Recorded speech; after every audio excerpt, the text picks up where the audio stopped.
Vamos a empezar hoy día, hermano. Hoy vamos a tener un resumen de lo que es el libro de Santiago que teníamos la serie de Santiago.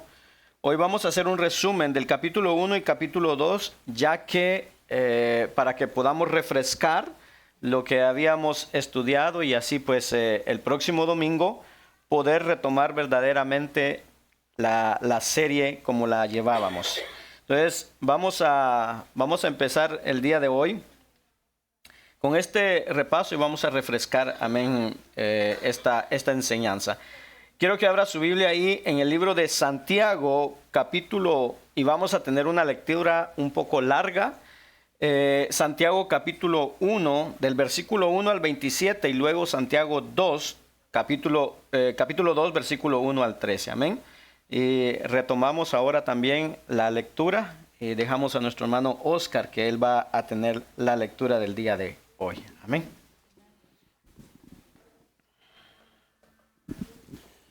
Bendiciones, hermanos. Vamos a leer la palabra de Dios. De pie, por favor, en reverencia, con respeto. Empezamos Santiago 1. Santiago, siervo de Dios y del Señor Jesucristo, a las 12 tribus que están en la dispersión, salud. Hermanos míos, tened por sumo gozo cuando os halléis en diversas pruebas, sabiendo que la prueba de vuestra fe produce paciencia. Mas tenga la paciencia su obra completa, para que seáis perfectos y cabales, sin que os falte cosa alguna.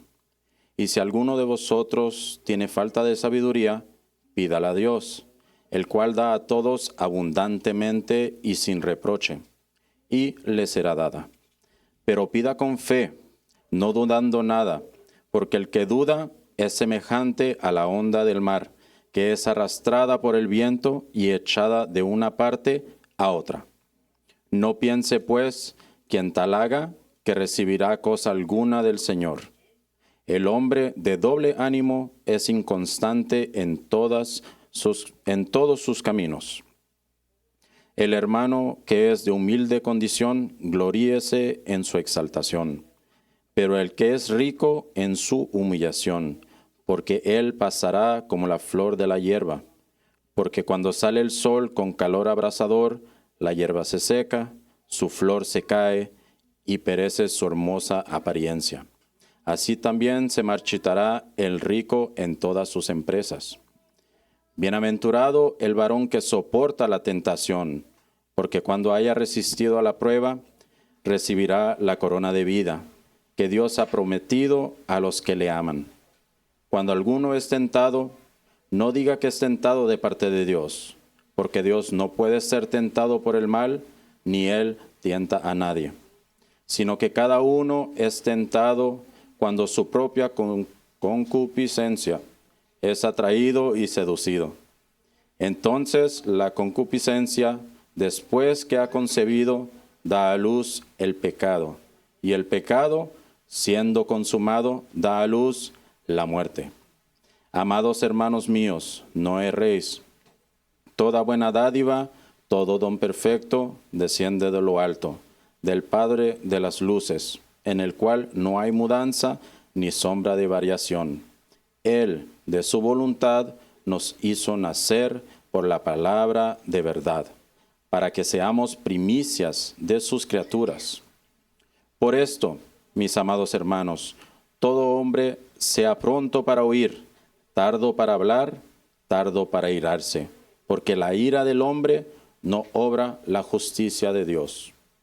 Por lo cual, desechando toda inmundicia y abundancia de malicia, recibid con mansedumbre la palabra implantada, la cual puede salvar vuestras almas.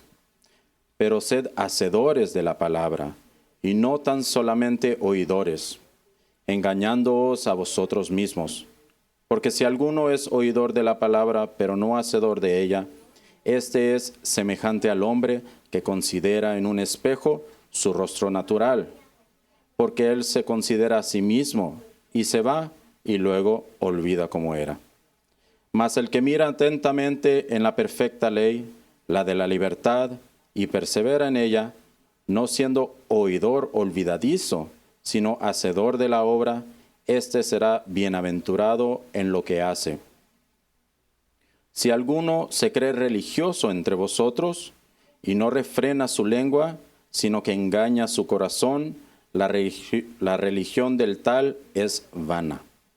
La religión pura y sin mácula delante de Dios el Padre es esta: visitar a los huérfanos y a las viudas en sus tribulaciones, y guardarse sin mancha del mundo. Hermanos míos, que vuestra fe en nuestro glorioso Señor Jesucristo sea sin acepción de personas. Porque si en vuestra congregación entra un hombre con anillo de oro y con ropa espléndida, y también entra un pobre con vestido andrajoso, y miráis con agrado al que trae la ropa espléndida, y le decís: siéntate tú aquí, en buen lugar. Y decís al pobre: estate tú allí, en pie, o siéntate aquí bajo mi estrado. ¿No hacéis distinciones entre vosotros mismos, y venís a ser jueces con malos pensamientos? Hermanos míos amados, oíd. ¿No ha elegido Dios a los pobres de este mundo para que sean ricos en fe y herederos del reino que ha prometido a los que le aman? Pero vosotros habéis afrentado al pobre. ¿No os oprimen los ricos? ¿Y no son ellos los mismos que os arrastran a los tribunales? ¿No blasfeman ellos el buen nombre que fue invocado sobre vosotros? Si en verdad cumplís la ley real conforme a la Escritura, amarás a tu prójimo como a ti mismo, bien hacéis. Pero si hacéis acepción de personas, cometéis pecado y quedáis convictos por la ley como transgresores. Porque cualquiera que guardare toda la ley, pero ofendiere en un punto, se hace culpable de todos. Porque el que dijo: no cometerás adulterio, también ha dicho: no matarás. Ahora bien, si no cometes adulterio, pero matas, ya te has hecho transgresor de la ley. Así hablad y así haced, como los que habéis de ser juzgados por la ley de la libertad, porque juicio sin misericordia se hará con aquel que no hiciere misericordia, y la misericordia triunfa sobre el juicio. Amén. Amén. Muy bien. Incline su rostro y vamos a orar. Amén. Padre que estás en los cielos, te damos gracias, Señor, por tu gran amor, tu gran misericordia. Gracias, mi Dios, porque nos has permitido adorar y bendecir tu nombre. Señor, ahora nos disponemos, Señor, a escuchar tu palabra, a aprender tu palabra. Que tu Espíritu Santo venga, Señor, a cada uno de nosotros, Señor, y que podamos, Señor, recibir tu palabra, entenderla, atesorarla en nuestros corazones, Señor, en el nombre de Jesús. Sé tú, Señor, en el nombre de tu Hijo amado, cautivando nuestras mentes, Señor, para poner atención a tu palabra, y todo aquello que pueda distraerse, tú tomando el control, Señor. Espíritu Santo, te pido que ahora tú me llenes, Señor, y que yo pueda impartir esta palabra a esta iglesia santa, Señor. En el nombre de Jesús, gracias te damos, Señor. Amén y amén. Y repetimos todos juntos. Jesús dijo: yo soy el camino, la verdad y la vida. Por lo tanto, no hay camino, no hay verdad y no hay vida sino en Jesús. Amén. Él es el camino, la verdad y la vida. Puede tomar su asiento. Amén. No cierre su Biblia. Téngala ahí en Santiago capítulo 1, porque se les va a estar pasando el micrófono para que puedan leer también. Así que hoy vamos a participar todos de la enseñanza. Cuando nosotros vemos la epístola de Santiago, hermano, es una carta práctica dirigida no a una iglesia en particular, sino a los judíos cristianos que vivían fuera de la tierra de Israel y estaban dispersos en diferentes naciones. Muchos consideran esta epístola como el documento que se escribió primero en todo el Nuevo Testamento, y después siguió la carta a los Gálatas. Su autor es Santiago o Jacobo, el medio hermano de Jesús. Santiago capítulo 1, versículo 1 nos dice esto. Santiago, siervo de Dios y del Señor Jesucristo, a las 12 tribus que están en la dispersión, salud. El autor, usted mira ahí, se llama a sí mismo siervo de Dios y del Señor Jesucristo. Santiago dirige su epístola y dice ahí a las 12 tribus que están en la dispersión. Con esta frase se designa a todos los cristianos, hermano, que eran judíos, pero que estaban fuera, no estaban en Palestina, sino que vivían fuera de Palestina. Cuando usted mira el verso 1, después del verso 1, Santiago entonces empieza a tratar el primer tema del capítulo 1 de Santiago. Del versículo 1 al versículo 18 nos habla, hermano, tanto de las pruebas como de las tentaciones, y que las pruebas y las tentaciones son inevitables. Y Dios, hermano, usa las pruebas y las tentaciones para que éstas nos ayuden a profundizar en nuestra fe cristiana. Entonces, Santiago capítulo 1, versículo 2 al 4. Amén. Hermana Kenia, si nos los puede leer, por favor. Santiago capítulo 1, versículo 2 al 4. Hermanos míos, tened por sumo gozo cuando os halléis en diversas pruebas, sabiendo que la prueba de vuestra fe produce paciencia. Mas tenga la paciencia su obra completa para que seáis perfectos y cabales sin que os falte cosa alguna. Amén. Vemos aquí entonces el enfoque, hermano, principal de estos dos versículos son las pruebas y las tentaciones. Y la pregunta aquí es, ¿por qué pasamos por pruebas y nos enfrentamos a tentaciones? ¿Cómo pasamos por las pruebas y nos enfrentamos a esas tentaciones? Hermano, a veces nos enfrentamos a las pruebas por fuera. Una dificultad, una enfermedad, una situación financiera difícil. Y en otras ocasiones nos enfrentamos a las tentaciones por dentro, o sea, una duda que venga a nosotros o la tentación, hermano, de dejar de creer en las promesas de Dios. Y la forma, oiga, en que nosotros entendemos y respondemos a las pruebas y a las tentaciones, todo tiene que ver con nuestra fe. Aquello, hermano, que para una persona que no es creyente es motivo de pena y tristeza.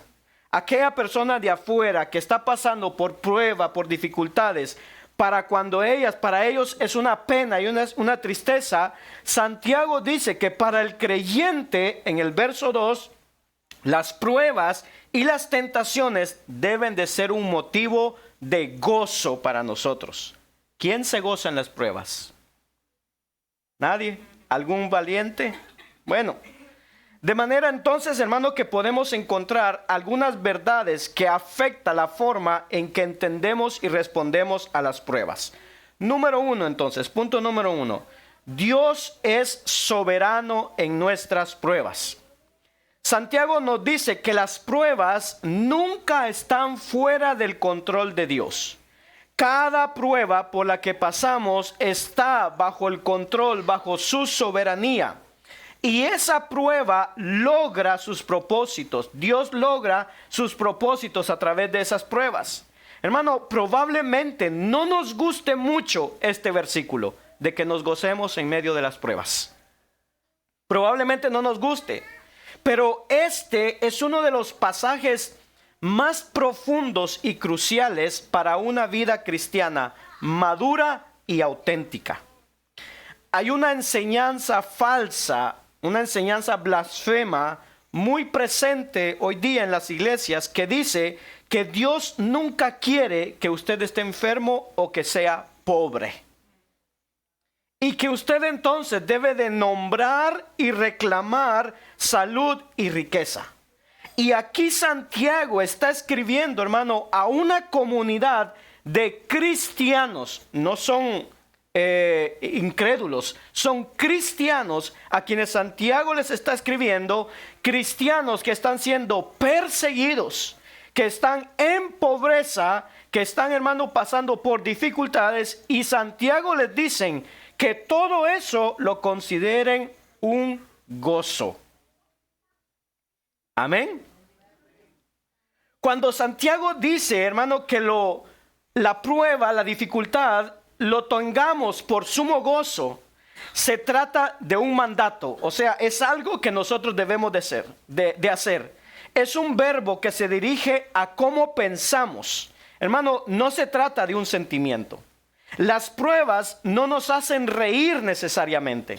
No se trata simplemente de que cuando yo estoy pasando por una prueba o por una enfermedad, yo me empiezo a reír y pongo cara feliz. No se trata de eso. No se trata de fingir que todo está bien. Cuando todo, hermano, en nuestra vida está saliendo mal. ¿A cuánto les ha pasado eso? Que en un momento dado hay cosas que nos están saliendo mal y uno quiere como arreglarlas, pero sigue saliendo mal. Cuando todo eso está saliendo mal, cuando dicen, como por ahí, cuando dice un dicho por ahí, cuando nos está lloviendo sobre mojado. Santiago, hermano, no pretende que nosotros nos acerquemos a una persona que está sufriendo y que le digamos, hermano, tranquilo, considérelo una alegría lo que usted está pasando. No, sino que nosotros debemos de estar con él. Por ejemplo, en Juan capítulo 11, nosotros encontramos que Lázaro había muerto. Y cuando María y Marta se acercaron a Jesús tras la muerte de su hermano Lázaro, dice que Jesús, hermano, no empezó a decirles a María, María, tranquila, Martas, tranquilas, Dios tiene un propósito en eso. Aunque él sabía que Dios tenía un propósito. En cambio, dice que Jesús se acercó, las consoló y lloró con ellas.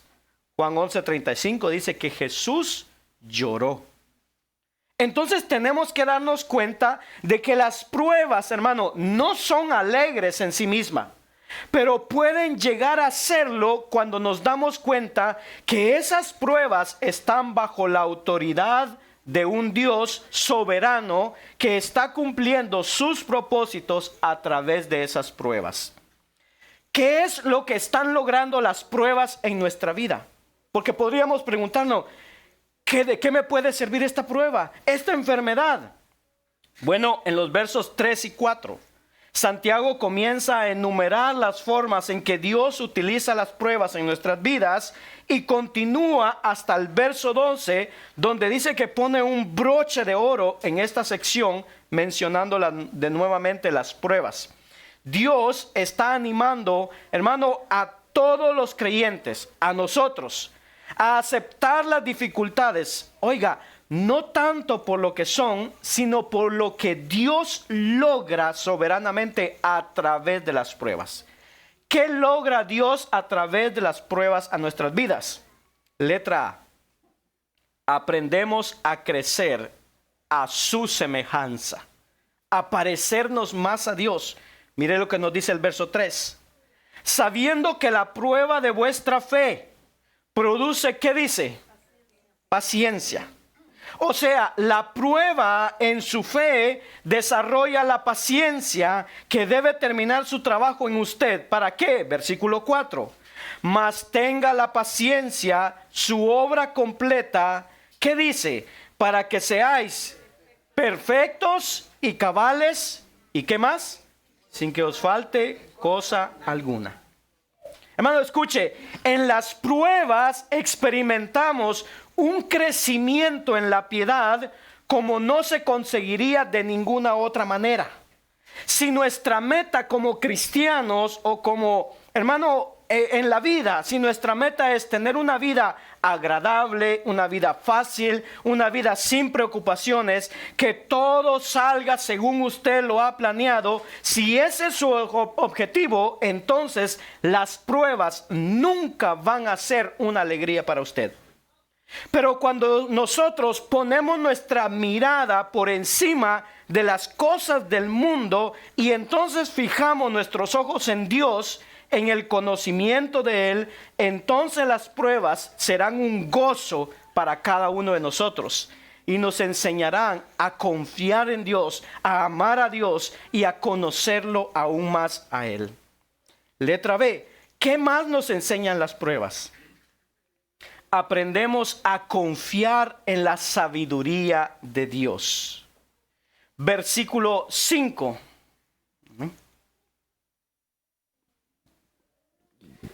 Y si alguno de vosotros tiene falta de sabiduría, pídala a Dios, el cual da a todos abundantemente y sin reproche, y le será dada. Amén. De la misma manera que el verso 2, en el verso 5, se nos da un mandamiento. Y dice, pedir a Dios, ¿qué dice? Sabiduría. Esto, hermano, es lo que debemos hacer cuando carecemos de este don espiritual. ¿Cuánto le falta sabiduría a usted? ¿Sí? ¿Nos falta sabiduría? Mucha, ¿verdad? Bueno, ¿qué debemos de hacer cuando nos falta sabiduría? Pedirla a Dios. En comparación, hermano, con la sabiduría de Dios, nosotros obtenemos, hermano, muchas veces en la vida, nosotros obtenemos sabiduría a través de 3 factores. Número 1, ¿dónde obtenemos sabiduría nosotros? Número 1, conocimiento, perspectiva y experiencia. Son las 3 formas en las que nosotros obtenemos sabiduría. Por medio del conocimiento, por medio de la perspectiva y por medio de la experiencia. Ahora, nosotros tenemos limitaciones en esas áreas y nos llevan entonces a tener una sabiduría limitada. Por ejemplo, cuando pasamos por pruebas, nos damos cuenta de que no sabemos todo lo que está pasando. No entendemos todo, entonces tenemos poco conocimiento. En medio de las pruebas, vemos que nuestra situación, hermano, no la vemos de todos los ángulos, sino vemos solamente lo que nos está pasando. Esa prueba, ese problema, entonces no tenemos toda la perspectiva. No lo vemos todo. Y a menudo, en medio de la prueba, nos falta experiencia de lo que hay que hacer en medio de la prueba.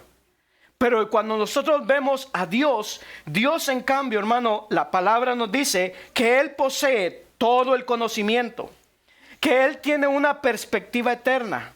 Y que cuando vemos la vida de Cristo, hermano, en Cristo Él experimentó todas las pruebas que pudo haber pasado y las venció. Y podemos decir, hermano, que Dios, hermano, da esa sabiduría que Él tiene, nos la da a todos, dice, generosamente, sin menospreciar a nadie. Amén. El versículo 5 es una de las promesas más hermosas y alentadoras de toda la Escritura. Dios da la sabiduría, dice ahí, generosamente, en abundancia, con toda libertad. La derrama, hermano, a todos sin discriminación, sin duda y sin vacilación. Este es el Dios del universo, hermano, que nos está diciendo a cada uno de nosotros: necesitas sabiduría, pídela y te la voy a dar, te voy a impartir sabiduría, pero no es automático. Para tener la sabiduría debemos de pedirla. Y no solo eso, el Señor no da la sabiduría. Si yo quiero sabiduría, sí, aquí está. No, cuando estamos en la prueba, hermano, lo único que nosotros queremos en medio de la prueba es que todo se arregle. ¿Sí o no? En medio de la dificultad, usted mira la dificultad y usted no piensa en pedirle a Dios. Usted quiere que ese problema se arregle. Pero Dios dice, no. En medio de la prueba, acércate a mí. Pídeme que yo te ayude a entender lo que te está sucediendo. Que yo te muestre esto y que te enseñe eso que estás pasando, y que entonces yo pueda caminar a tu lado como aquel que posee todo el conocimiento, toda la perspectiva y toda la experiencia. Santiago, entonces, para que nosotros podamos entender, hermano, para que nosotros podamos recibir esa sabiduría, Santiago nos da una advertencia cuando pedimos a Dios. Versículos 6 al 8. ¿Quién se la baja? Hermana Lati o alguien. 6 al 8. Amén. Pero pida con fe, no dudando nada, porque el que duda es semejante a la onda del mar, que es arrastrada por el viento y echada de una parte a otra. No piense, pues, quien tal haga, que recibirá cosa alguna del Señor. El hombre de doble ánimo es inconstante en todos sus caminos. Amén. No solo es, hermano, no es solo una cuestión de pedir y decirle, Señor, dame sabiduría. Dice ahí que debemos de pedirla, ¿cómo? Con fe. Pedir con fe significa pedir sin dudar. Entonces Santiago, cuando nos nos habla en estos versículos que nosotros debemos de pedir con fe, no dudando, nos da una ilustración de los peligros de dudar. Versículo 6 dice, el que duda es semejante a la onda del mar, que es arrastrada por el viento y echada de una parte a otra. ¿Cuál es el resultado de una persona que pide, pero que duda de que va a recibir esto? Verso 7. No piense, pues, quien tal haga, que recibirá cosa alguna del Señor. O sea, hermano, pedir algo dudando que lo recibirá representa una enorme contradicción. Y Santiago describe a la persona que duda como una persona de doble ánimo y que es inestable en todos sus caminos. O sea, nunca anda bien, siempre anda dudando, siempre anda inestable en todo lo que hace. Ahora escucha, hermano, nuestra fe y confianza no deben estar fundamentadas en nuestro propio entendimiento, sino en el carácter probado de Dios. Mire lo que nos dice Proverbios capítulo 3, versículos 5 al 6. Dice, reconócelo en todos tus caminos, y Él enderecerá tus veredas. No seas sabio en tu propia opinión. Teme a Dios y apártate del mal. Santiago, hermano, nos muestra a un Dios generoso. Un Dios generoso que da sin reserva, sin reproche. Sin embargo, Dios demanda algo. Y es que pidamos con fe y sin dudar. Amén. Letra C. Aprendemos a confiar en los recursos de Dios. Versículos 9 al 11. Amén.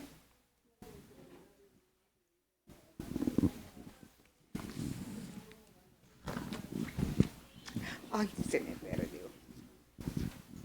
Se me perdió. 9 al 11. El hermano que es de humilde condición, gloríese en su exaltación. Pero el que es rico en su humillación, porque él pasará como la flor de la hierba. Porque cuando sale el sol con calor abrasador, la hierba se seca. Su flor se cae y perece su hermosa apariencia. Así también se marchitará el rico en todas sus empresas. Aquí entonces Santiago introduce el tema de las riquezas. Habla de las riquezas, de la pobreza, y esto cuando usted lee la carta de Santiago está en toda la carta. Ahora la pregunta que podríamos hacernos aquí, hermano. Santiago viene hablando de las pruebas, de las tentaciones, de pedir sabiduría, de gozarnos, y uno podría decirse, ¿por qué en medio de esta sección sobre las pruebas Santiago empieza a hablar de pobreza y riqueza? ¿Qué tiene que ver lo uno con lo otro? Entonces, cuando nosotros vemos la carta, nos damos cuenta que habían muchos de sus lectores que eran pobres, que estaban siendo perseguidos, pero también algunos eran ricos y confiaban en sus riquezas. Entonces, Santiago quiere mostrar que las pruebas no solo nos ayudan a confiar en Dios, a pedir sabiduría, hermano, a estar confiado en que Él es soberano sobre todo eso, sino que Santiago quiere mostrar que las pruebas tienen un efecto nivelador en medio de nosotros. ¿Cómo así? Bueno, si usted es pobre, Santiago dice, debe de gloriarse, dice Santiago, de que las pruebas, si usted es pobre, esas pruebas lo llevan a confiar en Dios. Y en la falta de recursos físicos, hermano, eso lo impulsa a sentirse orgulloso de que es hijo de un Dios que es rico, que Él posee todo. Por otro lado, si usted es rico y tiene muchas riquezas, Santiago dice, ten cuidado. Porque las pruebas le van a recordar que el dinero no puede resolver todos los problemas. Y que todas las cosas con las que muchas veces llenamos nuestras vidas no pueden tapar las heridas que nosotros tenemos. Y entonces Santiago dice, un día esas riquezas se van a quemar en el fuego y no quedará nada. De manera que entonces, hermano, o construimos nuestra vida en la fe sobre los recursos espirituales que solo Dios provee y permanecen, o construimos nuestra vida sobre los recursos terrenales que un día desaparecerán. ¿En dónde vamos a construir nuestra vida? Letra D. ¿Qué más aprendemos en medio de las pruebas? Aprendemos a vivir para su recompensa. Versículo 12. Bienaventurado el varón que soporta la tentación, porque cuando haya resistido la prueba, recibirá la corona de vida que Dios le ha prometido a los que en Él le aman. Amén. Que Dios ha prometido a los que aman. Santiago, hermano, no solo dice que tengamos por sumo gozo la prueba, sino que hay una recompensa que nos espera cuando soportamos la tentación y resistimos la prueba. Pero que también somos, dice, bienaventurados. Ahora, le hago la pregunta. ¿Quién es el hombre al que la Biblia llama bienaventurado? Hermano, este hombre que la Biblia habla que es bienaventurado, se trata de la persona que encuentra su felicidad plena en Dios. Puede ser una persona pobre, humilde, hermano, hasta hambriento o perseguido, pero está feliz porque tiene a Dios en su corazón. Y esto parece una contradicción total, porque desde el punto de vista del mundo, solamente el rico es el que está seguro y puede ser felices.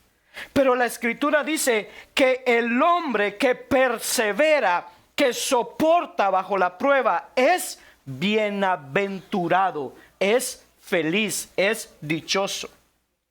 Mire cómo nos lo dice el apóstol Pedro, que nos alienta a perseverar en medio de la prueba. Primera de Pedro, capítulo 2, versículo 20, dice así: pues, ¿qué gloria es si pecamos? Si pecando sois abofeteados y lo soportáis. O sea, hermano, ¿qué recompensa hay si usted ha hecho un pecado y es castigado por ese pecado? ¿Qué recompensa hay? Santiago dice, Pedro dice, no hay ninguna prueba, no hay ninguna gloria en eso. Pero dice, mas si haciendo lo bueno sufrís y lo soportáis, esto ciertamente es aprobado delante de Dios. ¿Se da cuenta?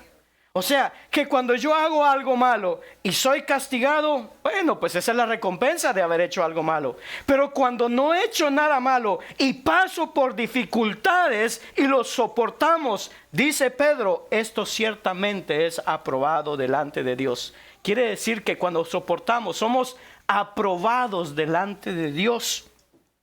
¿Por qué es bienaventurado el creyente que persevera durante un tiempo de prueba? Santiago dice, porque él recibirá la corona de vida que Dios ha prometido a los que le aman. ¿Cuántos aman a Dios aquí? Amén.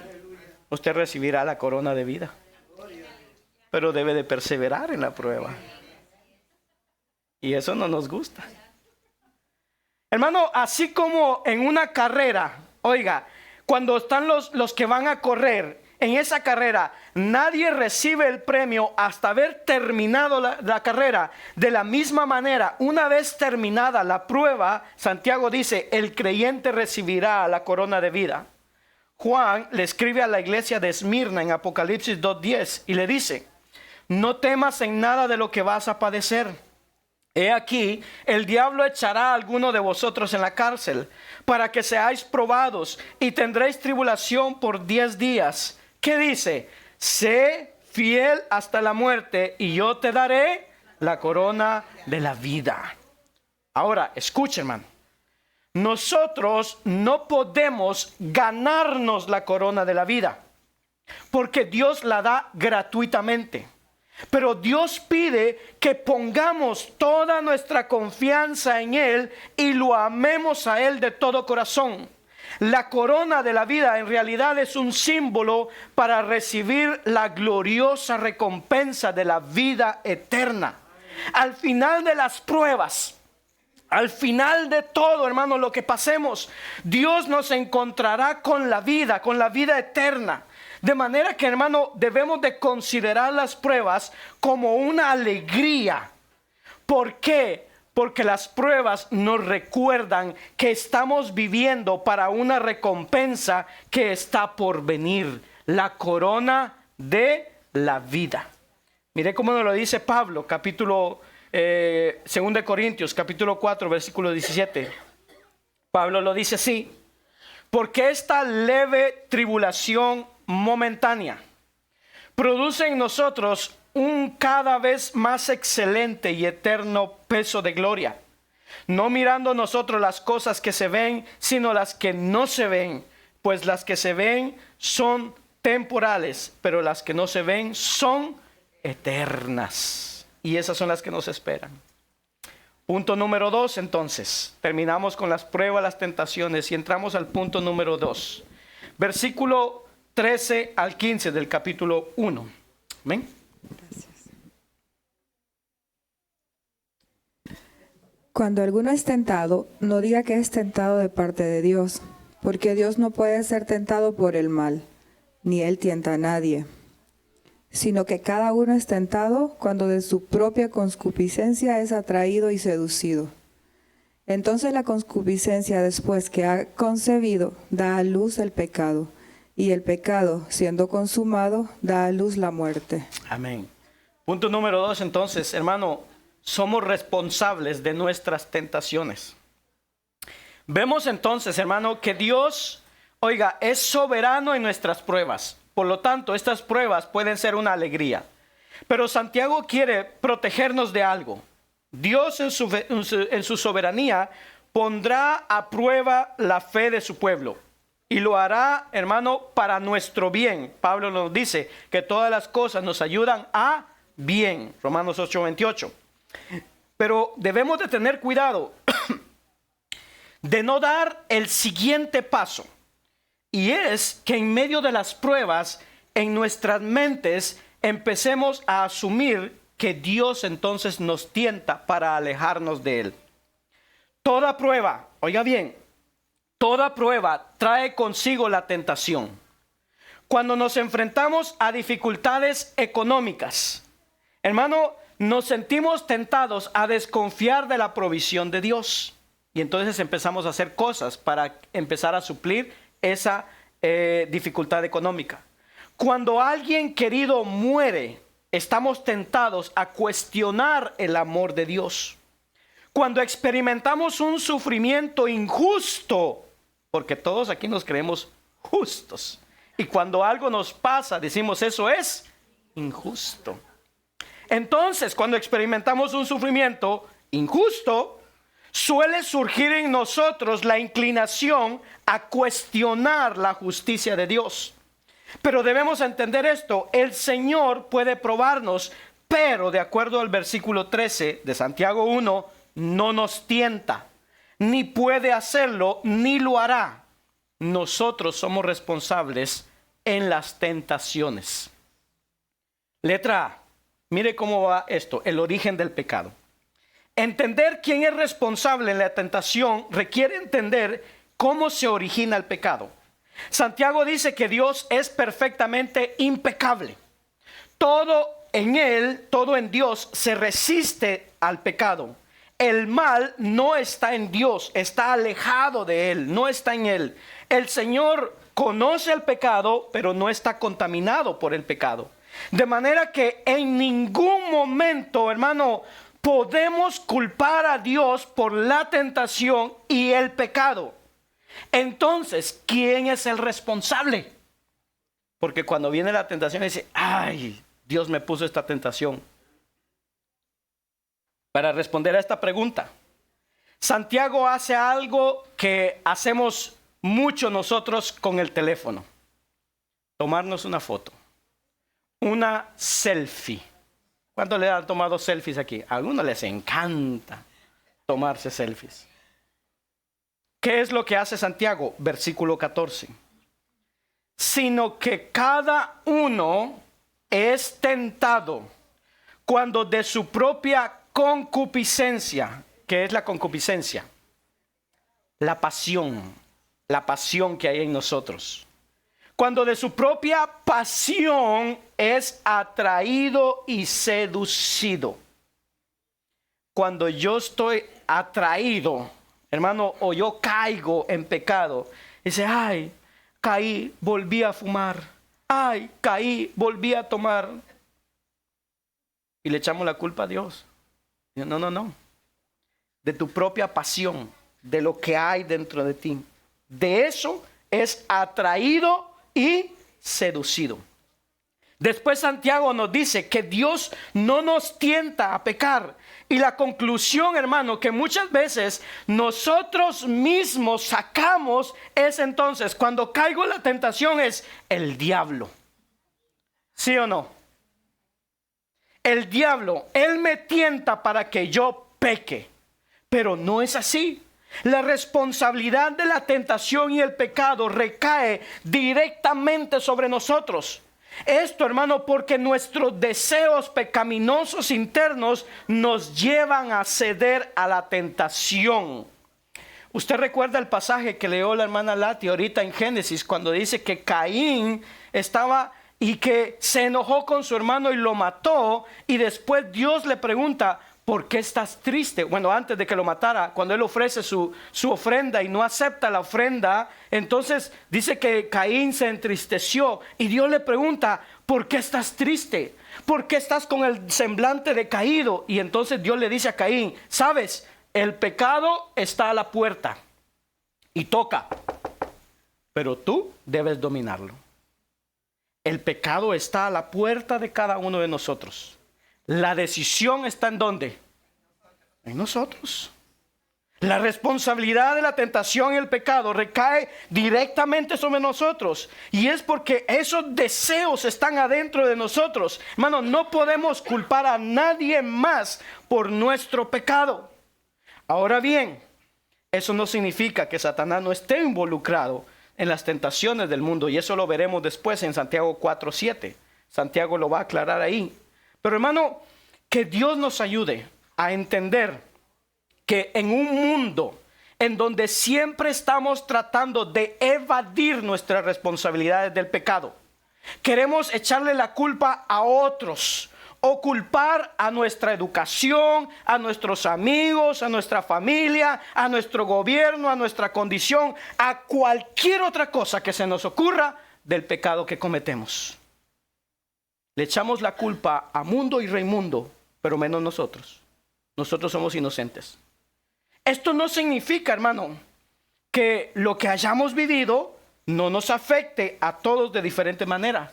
Pero la enseñanza de las Escrituras es clara. La culpa de mi pecado es mía. Hay un problema en el centro de lo que usted es y de lo que yo soy. En palabras de Pablo, mire cómo lo dice Pablo, Romanos 7:18. Yo sé que en mí, es decir, en mi carne, no habita nada bueno. Amén. Punto número 3. Entonces, Santiago ahora nos habla que Dios es fiel para nuestra salvación. Versículos 16 al 18. Amados hermanos míos, no erréis. Toda buena dádiva y todo don perfecto desciende de lo alto del alto, del Padre de las luces. En él en el cual no hay mudanza ni sombra de variación. El de su voluntad nos hizo nacer por la palabra de verdad, para que seamos primicias de las criaturas. De sus criaturas. De sus Amén. criaturas. Muy bien. Hermano, ¿qué hacemos durante las pruebas y tentaciones cuando somos tan propensos a poner nuestra mirada en nuestras circunstancias y que ya no vemos lo que Dios tiene reservado para nosotros? ¿Qué hacemos en medio de las tentaciones cuando somos tan propensos a dejarnos arrastrar y seducir por los deseos que están en el centro de nuestra vida? ¿Qué hacemos? Recordamos que Dios es fiel para nuestra salvación. Santiago dice, en Dios no hay mudanza ni sombra de variación. Hermano, en sus pruebas o en sus tentaciones personales, no crea las mentiras. Recuerde que Dios es bueno y muy bueno. Y Él quiere Él quiere todo lo bueno para cada uno de nosotros. Entonces, en medio de las pruebas, confiemos en Dios. Acudamos a Él en nuestras tentaciones. Él es la fuente, dice Santiago, de todo lo bueno. Entonces, quiero que consideremos 3 aspectos de la bondad de Dios. Letra A, su bondad es inmutable, o sea que no cambia. Dios es perpetua, constante y consistentemente bueno. Nunca se pone de mal humor. ¿Ha visto usted Dios enojado?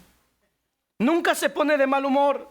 Nunca cambia para peor y nunca cambia para mejor, porque Dios es ya perfecto y maravillosamente bueno en todos los sentidos. Y no se puede ser mejor que Dios. Si se pudiera cambiar, si Dios pudiera cambiar para mejor, eso significaría, hermano, que en última instancia Él no es Dios, porque se puede cambiar. Amén. Letra B, su bondad es inmerecida.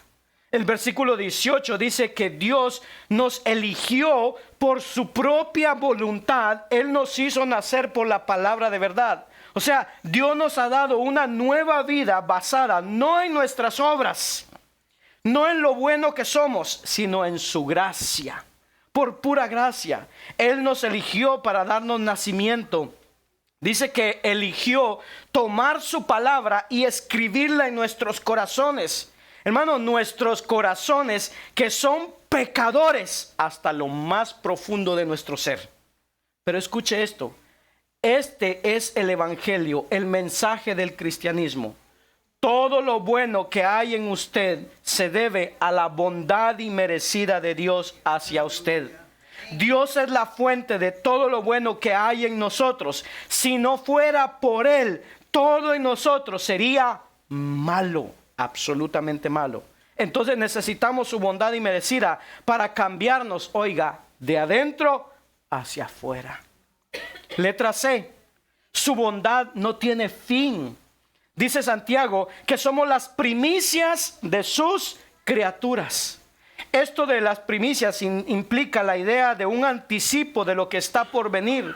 O sea, lo que Dios ha hecho en nuestras vidas para cambiar nuestros corazones por su bondad es solo un anticipo, es solo el principio del día que vendrá y hará nuevas todas las cosas en la creación. Y el trabajo que Él ha hecho en nuestro nuevo nacimiento nos llevará un día a un nuevo cielo, a una nueva tierra, en donde ya no habrán más pruebas ni tentaciones. Amén. Por eso debemos de gozarnos, hermano. Por eso debemos estar agradecidos con Dios. Él nos ha salvado de nuestro pecado. Y si nos ha salvado de nuestro pecado, entonces podemos saber, sin lugar a dudas, que Él nos ayudará a superar nuestro dolor. Entonces debemos de completar, hermano, contemplar la verdad de este evangelio, de un Dios, hermano, que vence el pecado y el sufrimiento a través de la muerte y resurrección de Jesucristo, para que usted y yo hoy podamos considerar las pruebas con pura alegría, enfrentarnos a las tentaciones con firmeza, creyendo en el Señor. Punto número 4. Entonces hay que ir rápido y lento. versículo 19 al 20. 19 al 20. Amén. Al 21. ¿No? Pido disculpas por el teléfono. 19 al 21. Por esto, mis amados hermanos, todo hombre sea pronto para oír, tardo para hablar, tardo para airarse, porque la ira del hombre no obra la justicia de Dios. Por lo cual, desechando toda inmundicia y abundancia de malicia, recibid con mansedumbre la palabra implantada, la cual puede salvar vuestras almas. Amén. Amén. Como seguidores de Cristo, hermanos, debemos, dice, de recibir la palabra de Dios con humildad, recordarla constantemente y obedecerla de todo corazón. Hermano, ¿qué puede causar una crisis espiritual en nuestros pensamientos y en las cosas que hacemos? Número 1, no escuchamos bien o lo suficiente, ya sea a Dios o el uno al otro. Número 2, hablamos demasiado y nadie aprende estando hablando. Número 3, no siempre controlamos bien el enojo y con frecuencia permitimos que llene nuestro corazón. De los versos 1 al 18, tratamos de cómo respondemos a las pruebas. Ahora vamos a ver cómo respondemos a la verdad de la palabra de Dios. Número 1, Santiago nos dice de ser prontos para oír. También de que seamos silenciosos o tardos para hablar. Cuando algo, hermano, en nuestra vida nos molesta, es mucho más probable que nuestra inclinación sea a hablar, a enojarnos, más que a escuchar. Pero, ¿por qué debemos, hermano, estar listos para escuchar y ser lentos para hablar y para enojarnos? Bueno, Santiago nos dice en el verso 20, porque la ira del hombre no obra la justicia de Dios. En otras palabras, cuando nosotros nos airamos, hermano, la ira solo sirve para estorbar en este proceso que Dios quiere hacer en nosotros de santificación y no contribuye a nada positivo en la obra de Dios. Cuando nos airamos, ¿cuántos se enojan aquí? Ah, bueno. Cuando nos airamos, hermano, solemos suponer que tenemos la razón, ¿sí o no?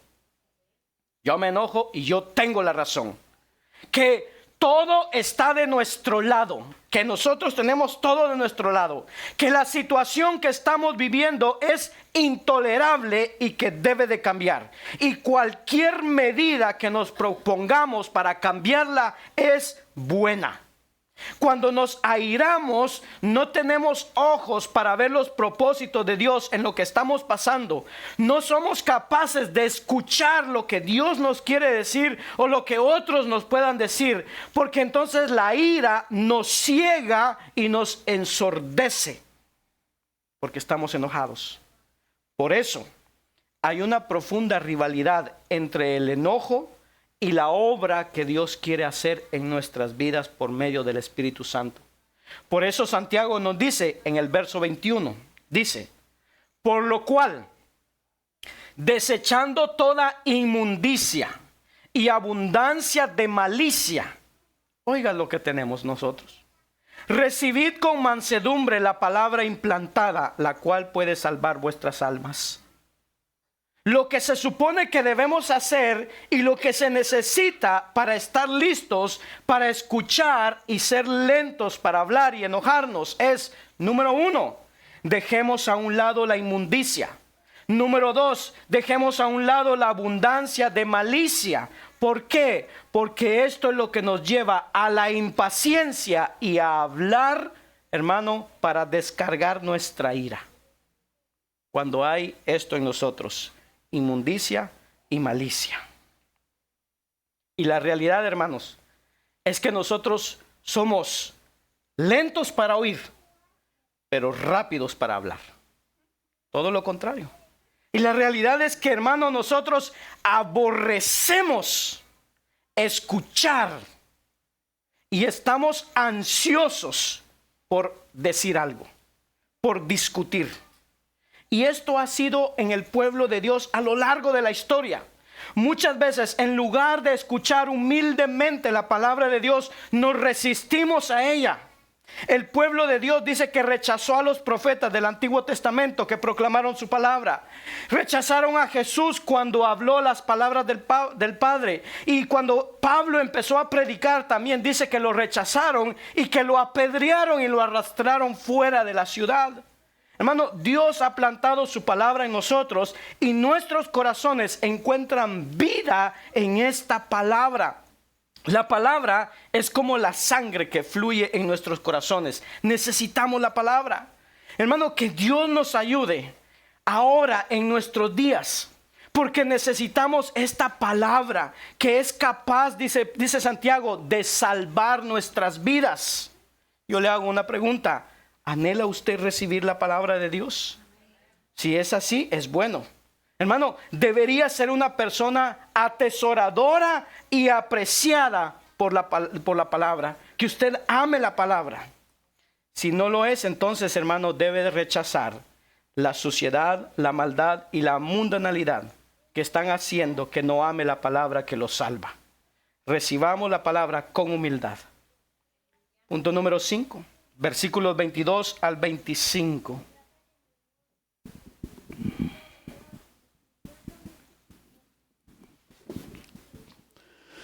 Pero sed hacedores de la palabra, y no tan solamente oidores, engañándoos a vosotros mismos.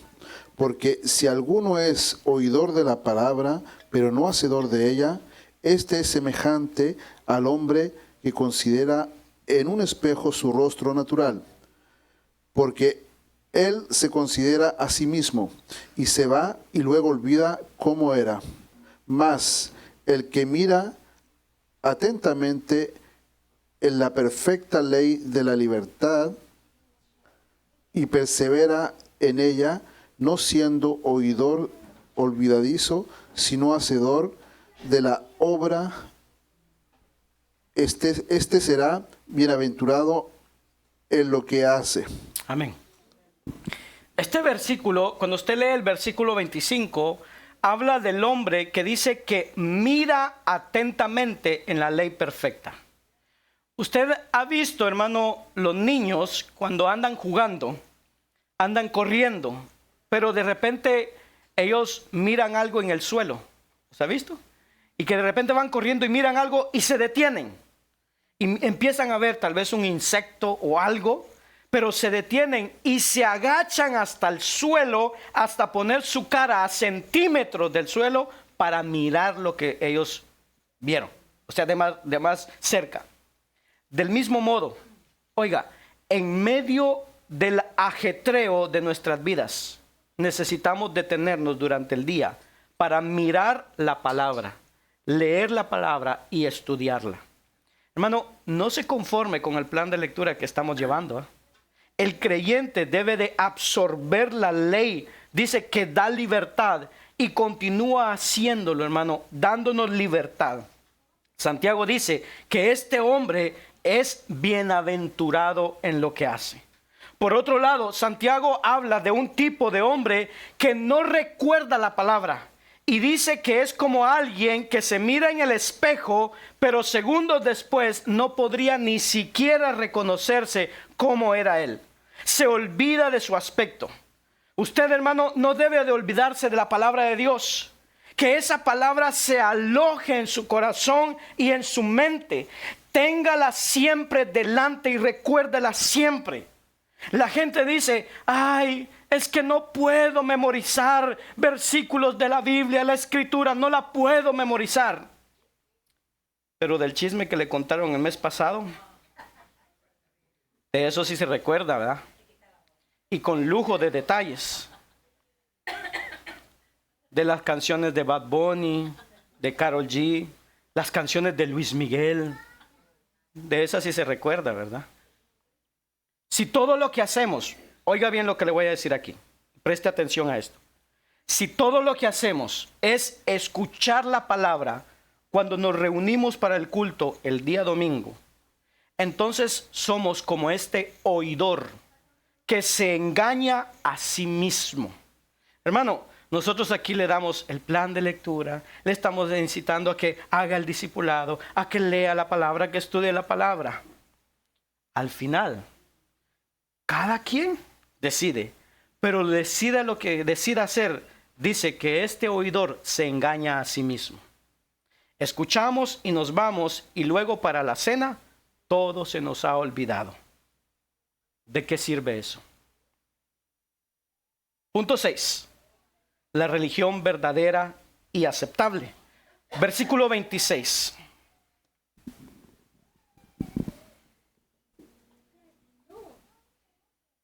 Si afirmas ser religioso, pero no controlas tu lengua, te engañas a ti mismo y tu religión no vale nada. 27. La religión pura y verdadera a los ojos de Dios Padre consiste en ocuparse de los huérfanos y de las viudas en sus aflicciones y no dejar que el mundo te corrompa. Amén. La gran preocupación de Santiago es que sus lectores, hermanos, no se conformen a una religión de apariencias, en donde no hay cambios reales en nuestras vidas. En otras palabras, teme que estos que lo están oyendo acaben siguiendo una religión falsa, que no puede salvar a nadie. Hermano, hay muchas formas en las que podemos practicar la idolatría. Una es adorando a dioses falsos. Esa la comprendemos todos. Pero otra es adorar al Dios verdadero, pero haciéndolo con maneras que Él mismo desaprueba. La más sutil es rendirle un culto, hermano, correcto a Dios, en donde adoramos y exaltamos a Dios, lo honramos, pero sin permitir que su voluntad se lleve a cabo en nuestras vidas. Es decir, practicar una religión de domingo. ¿Cuántos practican esa religión de domingo? No, amén, no. Amén, no. Hermano, aunque sea una religión correcta, bíblica y evangélica, pero que esa religión no nos cambia para nada en nuestra manera de vivir entre la semana, entonces es una religión vana, sin sentido, no sirve de nada. Muchas veces nosotros venimos aquí a la iglesia, estamos escuchando la palabra, todos decimos amén, o todos movemos la cabeza para aprobar lo que la palabra de Dios dice, pero sin que haga una obra en nuestros corazones. Y entonces dice, esos son oidores y no son hacedores. El fin de toda la revelación que nosotros tenemos en la palabra de Dios no es solamente información en nuestra mente, sino transformación de nuestro carácter y nuestra conducta. La verdadera religión consiste en vivir obedeciendo la palabra de Dios. Los oidores suelen acumular grandes conocimientos bíblicos, pero siguen siendo tan egoístas como lo eran antes de su supuesta conversión. Llegan a practicar una religión vana. Santiago dice que esa religión es vana, no sirve de nada y se ve, hermano, en cómo la persona habla. Termino con esto. Punto número 7. La parcialidad de pecado. Santiago capítulo 2, versículo 1 al 13, ya lo leímos, no lo vamos a leer. Pero este fue el último mensaje que dimos acerca de Santiago, que nos habla acerca de la parcialidad o el favoritismo.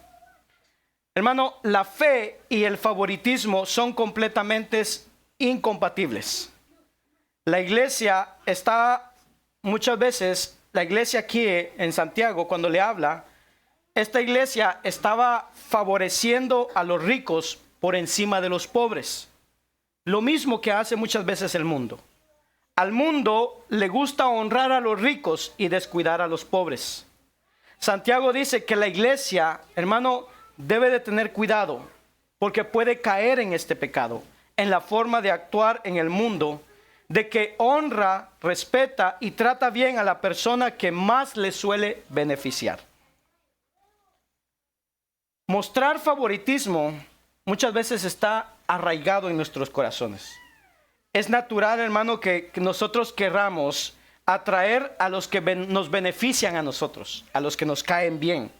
Santiago nos dice que nosotros no debemos de hacer eso, que debemos de tener cuidado con estas cosas. Santiago dice que si usted guarda la ley, está haciendo lo correcto. Pero si muestra favoritismo y por lo tanto, hermano, muestra una preferencia hacia un hermano o una hermana, entonces está haciendo favoritismo. Entonces dice que está desobedeciendo la ley completa. El próximo domingo vamos a ver más detenidamente esta parte, cuando dice que si nosotros obedecemos el amar a Dios, el amar a nuestro prójimo, pero hacemos favoritismo, hermanos, descuidamos toda la ley.